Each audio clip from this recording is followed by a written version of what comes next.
cuando una persona tiene emociones, sentimientos, es decir, ¿por qué el cerebro está constantemente, o el ser humano está constantemente, y entiendo que el cerebro es el eje central del funcionamiento junto con el corazón, porque está buscando siempre encontrarle sentido a la vida? Bueno, pues es una muy buena pregunta. Tenemos una mente, ¿eh? Que es la que intenta encontrarle sentido a nuestra vida. Es así, es así. La Pero mente no hay una humana explicación científica a funciona ello. de esa manera. No, bueno, puede haber explicaciones, digamos, científicas de los sentimientos, ¿no? Los sentimientos forman parte de la naturaleza humana. El cerebro tiene partes especiales que se relacionan con los sentimientos, y de ahí pueden surgir pues, intereses como ese de querer explicar el origen de la vida, el origen de, digamos, nuestra manera de pensar, el futuro de nuestra vida después de la muerte. Todo eso es natural que surja de una mente como la humana, que es una mente muy amplia, muy abierta, pero eso no quiere decir que le podamos encontrar un fundamento científico a todo ese tipo de razonamientos o de preguntas. Somos así, lo tenemos que admitir, y tenemos que admitir nuestra propia incapacidad para entenderlo todo. Hay muchas cosas de la vida humana que no entendemos y a lo mejor no las vamos a poder entender nunca con el cerebro que tenemos hoy. Pero no olvidemos que el cerebro es un órgano en evolución. No es lo mismo el cerebro que tienen hoy los humanos que el que teníamos hace 10 millones de años. El cerebro va evolucionando y conforme evoluciona el cerebro surgen nuevas preguntas, surgen nuevas explicaciones, surgen nuevos problemas, surgen nuevas motivaciones, surgen nuevas emociones. Todo eso como resultado de esos cambios que se van produciendo en las neuronas en su interacción siempre con el medio ambiente a lo largo de los años, de los siglos, en fin, de muchísimas épocas que van sucediéndose en este caso, 500 millones de años que, como digo, tiene el cerebro humano y es el que nos hace tener todo ese tipo de sentimientos, el que hace posible todas esas preguntas que nos hacemos, todo ese tipo de motivaciones, todo ese tipo de curiosidades, ¿no? Vamos a adentrarnos un poco en lo material, ¿no? Los colores, los olores, los sabores, los sentidos. Sí, ¿Están fuera o están dentro del cerebro? están ni fuera ni dentro, es decir, que está dentro es, Es decir, ¿esa es, pared es blanca o yo la estoy es una viendo blanca? aberración, ¿no? Uno no va a abrir un cerebro y se va a encontrar ahí colores, no, no están dentro.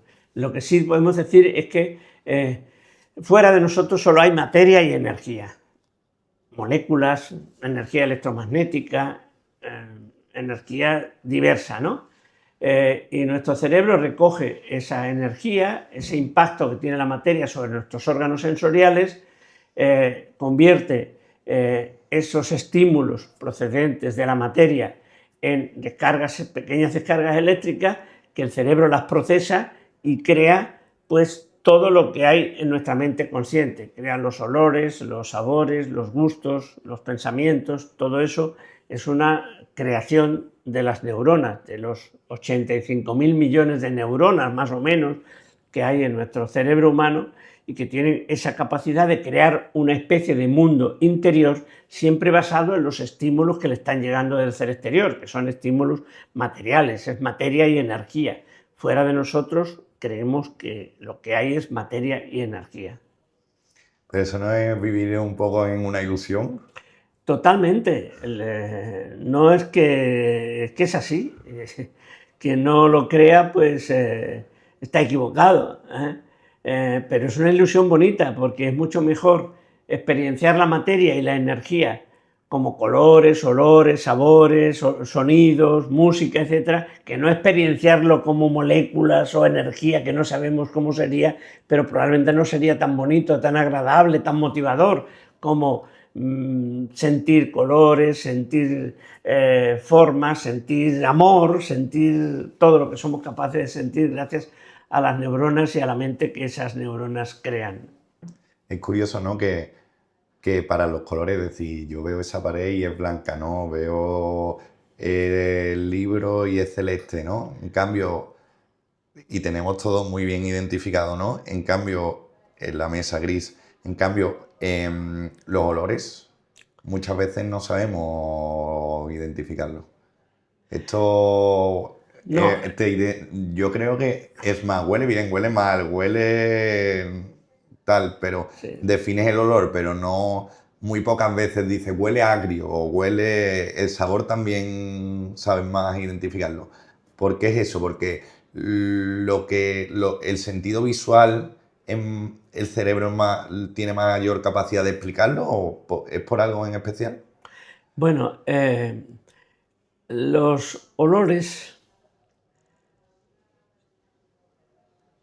son algo muy especial, porque puede haber tal cantidad de olores diferentes que en realidad todos los intentos que se han hecho de encontrarle un nombre a cada olor han fracasado, porque hay tantos olores como cosas hay en el mundo, y hay millones de cosas, cada una de las cuales huele a su manera, ¿no? Entonces no tiene ningún sentido tener millones de nombres para millones de olores, y es mucho mejor decir a qué huele cada cosa. Esto huele a rosas, esto huele a fuego, esto huele a sucio, esto huele a quemado, esto huele... A Es mucho humedad. mejor que sea así que no intentar tener nombres para los millones de cosas que pueden oler, ¿entiendes? Estaríamos perdidos y no nos pondríamos de acuerdo. Sin embargo, con los colores, por ejemplo, o con los sonidos, es más fácil encontrar, pues, el ponernos de acuerdo en una serie de notas musicales o una serie de colores, etcétera. Pero hay que tener en cuenta que todo eso son arbitrariedades que crea la mente humana, porque nosotros llamamos azul al color de la portada de ese libro. Todas las personas van a decir eso es azul, pero nunca sabremos si el azul que estamos viendo cada uno de nosotros es el mismo. ¿Y por qué no lo sabremos? Porque yo no puedo entrar nunca en la mente consciente de ninguna otra persona, solamente puedo entrar en la mía, y nadie puede entrar en la mía. Si yo ese azul lo veo más claro, más oscuro o muy diferente a como lo ves tú, pues nunca lo sabremos. Tú nunca sabrás cómo lo veo yo, ni cómo yo sabré cómo lo ves tú, pero lo que sí es cierto que siempre que tú y yo veamos ese azul, lo veamos como lo veamos, vamos a llamarlo azul, y eso nos permite entendernos. Pero ya digo, nunca podremos saber qué es exactamente lo que cada uno está viendo, porque es algo totalmente íntimo, personal, subjetivo. Fíjate que es imposible, por ejemplo, explicarle un color a otra persona. ¿Tú cómo le explicarías el color azul a otra persona? Es azul, es casi Es un azul, acto claro, fe, se llama pero no, así. pero ¿cómo le dirías que es azul? Ahora imagínate que esa otra persona es ciega, ¿entiendes? ¿Cómo le explicas el color azul a un ciego? Es mucho más fácil explicar un olor en ese caso que... No, es igualmente difícil, porque sí, son porque si va experiencias llegando... subjetivas, y tú nunca sabrás si cuando tú hueles a quemado, las demás personas huelen igual que tú lo quemado. Sí. Lo que sí es cierto es que cuando todos olamos a quemado, olamos cada uno como olamos, vamos a decir que eso es olor a quemado, ¿entiendes? Sí. Pero la experiencia personal es subjetiva, individual, propia. Pero no importa, eso es una curiosidad simplemente. La evolución es así. Las neuronas funcionan en cada uno de nuestros cerebros de una determinada manera que puede que haga que tengamos esas particularidades, esas propiedades individuales de las que antes hablábamos, pero no pasa nada, no pasa nada. Lo importante es ponernos de acuerdo, que siempre que yo vea un determinado color, lo llame de esa misma forma y todos los demás lo llamen con esa misma palabra, con ese mismo nombre. Ya digo, sería, por ejemplo, imposible explicarle un sentido que no tienen a alguien que no lo tiene. A un ciego de nacimiento es imposible explicarle qué es la luz. Nunca lo podrá entender, jamás lo podrá entender. Tendrá que vivir sabiendo que otras personas tienen un sentido que ellos no tienen. Como si ahora viniera alguien de otro planeta y nos hablara de un sentido que nosotros no conocemos. Riar, me invento la palabra. Yo riero. Bueno, no es reír, es algo parecido. ¿Qué sería eso? Pues no lo sé, porque no puedo entrar en la mente de esa persona que tiene la capacidad de riar. ¿Y eso qué es? Pues no lo sé, ni lo sabré nunca, porque no estoy en su mente, no puedo entrar en su mente. Pues lo mismo le pasa a un ciego para ser incapaz de penetrar en la visión de una persona que sí que tiene la capacidad de ver. Vamos, que en el cerebro hay una parte muy científica, ¿no?, de lo que estudiáis y otra parte un poco también filosófica, subjetiva de...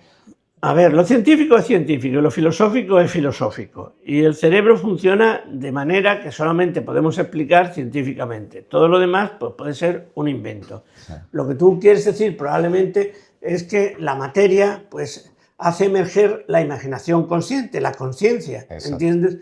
Y eso es ya algo que tiene una naturaleza pues, diferente a la materia. Una naturaleza muy complicada, que no siempre somos capaces de explicar. ¿Qué es la conciencia? Pues en realidad no lo sabemos, no lo sabemos, no sabemos cuál es la naturaleza íntima de la conciencia. Lo que sí podemos decir es que la conciencia es algo que tenemos cuando estamos despiertos, y que perdemos cuando nos anestesian en un quirófano o cuando dormimos sin soñar. Cuando te emborrachas. Cuando te emborrachas no pierdes la conciencia, la alteras, la alteras, que es diferente perderla que alterarla, ¿entiendes? Pero no sabemos qué es en el fondo. De hecho, la ignorancia da lugar a una enorme cantidad de teorías. Si yo ahora mismo te enseño aquí mis archivos y ves el de conciencia, luego te lo enseñaré y verás que es mucho más gordo que los de otros temas. ¿Por qué? Porque no sabemos qué es. Y cuanto menos sabes qué es una cosa, más especulaciones y teorías tienes para intentar explicar lo que es, y eso hace que al final tengas tantas ideas sobre lo que en realidad no conoces, que estás perdido en ellas, ¿entiendes? ¿Qué es la conciencia? No lo sabemos. Y como no lo sabemos, pues hay muchísimas teorías sobre lo que pudiera ser. Incluso hay una que dice que la conciencia es algo que va mucho más allá de la materia y que es algo que está en todo el universo, ¿no? Pues bueno, eso ya sería, como tú dices, más filosófico que material, porque no lo podemos explicar. Lo que podemos explicar desde la ciencia es que si las neuronas dejan de funcionar, la conciencia desaparece. Y eso para un científico es la realidad principal. Todo lo demás es especulación o, como tú bien estás sugiriendo, pues filosofía o filosofía de la mente o lo que sea. Vamos a hablar sobre aprender, recordar y olvidar, ¿no? Sí. ¿Qué pasa físicamente en el cerebro cuando aprendemos algo nuevo? Bueno, pues cambia el cerebro, cambian las neuronas, cambian las conexiones entre las neuronas, cambian los millones de neuronas que pueden estar implicadas en cada tipo de aprendizaje. Cuanto más complejo es un aprendizaje, pues más neuronas pueden estar implicadas en él, en ese aprendizaje, en construir una memoria sobre el mismo, en la capacidad que podemos tener después de recordar lo que hemos aprendido, ¿no? En realidad el aprendizaje sí que es algo tremendamente material, es decir, absolutamente material. Si las neuronas no cambian, el aprendizaje no se produce. Si no hay aprendizaje, no puede haber memoria y, por supuesto, tampoco puede haber olvido, porque no se puede olvidar lo que nunca se supo, ¿no? Eso es una curiosidad especial que siempre me hace a mí reírme con mis alumnos del tema, ¿no? Porque a veces en los exámenes orales que yo les hago a mis alumnos, pues hay alumnos que me dicen: profesor, yo esto lo sabía, pero ahora es que no me acuerdo. Digo, no, mira, hay una cosa que uno no puede recordar nunca y es lo que nunca se supo. Eso uno no lo puede recordar, ¿entiendes? Si no lo ha sabido nunca, pues... Entonces, para que haya un aprendizaje tiene que haber unos cambios en el cerebro, en las neuronas, nuevas conexiones que se establecen entre diferentes neuronas de diferentes partes del cerebro, las diferentes partes involucradas en los contenidos de cada tipo de aprendizaje, ¿no?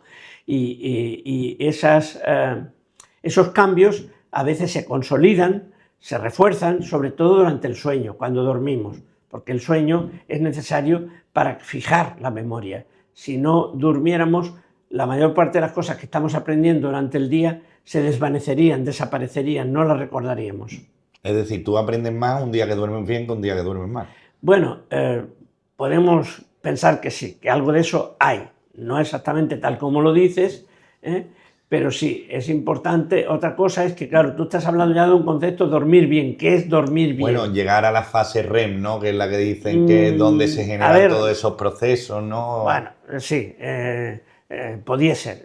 Podía ser una forma de definir el dormir bien. También lo podíamos definir por el rato que has estado durmiendo, por la profundidad que ha tenido el sueño y las ondas eléctricas que podemos registrar en el sueño mientras duermes, etc. Lo que sí es cierto es que hace falta dormir para que la memoria se consolide, para que la memoria se forme, para que la memoria se establezca.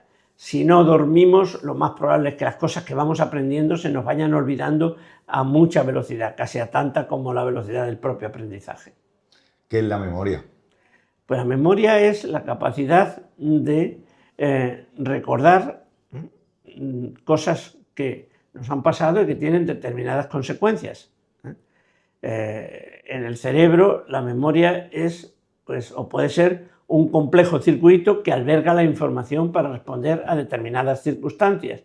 Es decir, tú puedes definir la memoria de una forma puramente psicológica o la puedes definir de una forma más fisiológica, hablando de determinadas neuronas y de las interacciones entre esas neuronas, en los circuitos neuronales que determinan que recuerdes algo o no lo recuerdes. Eso es, la memoria es una capacidad especial de la mente humana que nos permite recordar cosas que han pasado anteriormente para poder reaccionar ante esas cosas de la manera más conveniente en función de lo que anteriormente aprendimos. ¿Y se entrena? ¿Y se puede perder más allá de la vejez, que entiendo que es el gran principal? Sí, se entrena, obviamente se entrena. Cuando nos hacemos mayores, pues se producen muchas desconexiones entre las neuronas del cerebro, la capacidad de aprender se reduce muchísimo, hay que insistir más para poder aprender, pero hay recursos para mantener la memoria, hay recursos para que no se nos olviden las cosas. Y uno de los principales recursos es tratar de evocar lo que sabemos, de forzarnos en recordarlo. Cuando tú, por ejemplo, no quieres que se te olviden determinados nombres, tienes que intentar, cuando estés descansado, relajado, tranquilo, pues evocar esos nombres, tratar de recordarlos, y cuantas más veces los recuerdes, más probabilidad hay de que se mantengan las conexiones que hay en tu cerebro y que te permiten recordar esos nombres, y que al no desaparecer esas conexiones, pues tú no pierdas la memoria y no caigas en un olvido. Es decir, la práctica de la memoria, repasar y repasar lo que sabes, es la mejor manera de no perder la memoria de aquellas cosas que no quieres que nunca se te olviden. Repasar, repasar, repasar.